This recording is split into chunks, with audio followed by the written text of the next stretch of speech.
નમસ્કાર દર્શક મિત્રો, ગુજરાત ડિવિઝન ન્યૂઝમાં આપનું હાર્દિક સ્વાગત છે। સમાચાર છે, દાહોદના ધાનપુર તાલુકાના ડુમકા ગામે ફરીવાર ભ્રષ્ટાચાર રમને ચડ્યો।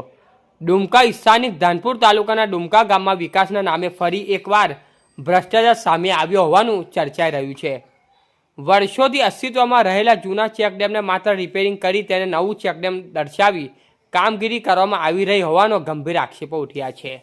સ્થાનિકના જાગૃત નાગરિકોના જણાવ્યા મુજબ દાહોદ જિલ્લાના આવા ચેકડેમના નવા કામો માટે છેલ્લા સમયગાળામાં કોઈ સ્પષ્ટ વહીવટી મંજૂરી આપવામાં આવી હોવાનો રેકોર્ડ દેખાતો નથી।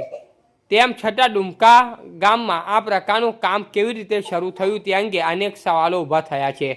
હવે મુખ્ય પ્રશ્નો આ રીતે સામે આવી રહ્યા છે। શું આ કામની ધાનપુર તાલુકા વિકાસના અધિકારી ટીડીઓને જાણ છે કે જાણ બહાર આ કામગીરી ચાલી રહી છે? શું આવા કામો અંગે જિલ્લા વિકાસ અધિકારી ડીડીઓને કોઈ માહિતી છે? કોની રહેમ નજર હેઠળ ધાનપુર તાલુકાના આવા કામો ચાલી રહ્યા છે? છેલ્લા 2 વર્ષથી તાલુકામાં કોઈ નવી વહીવટી મંજૂરી ન હોવા છતાં આ કામો આવ્યા ક્યાંથી? અને સૌથી મહત્વનું, આ કામોને મંજૂરી કોને આપી? આ તમામ પ્રશ્નો સાથે ડુમકા ગામમાં ચેકડેમ મુદ્દો હવે તપાસની માંગ કરી રહ્યો છે।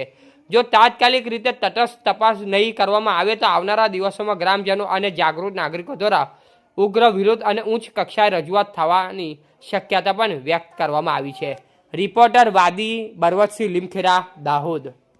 સમાચાર જોવા માટે ગુજરાત ડિવિઝન ન્યૂઝ ચેનલને like, share, subscribe, bell icon press button દબાવવાનું ના ભૂલશો। ધન્યવાદ।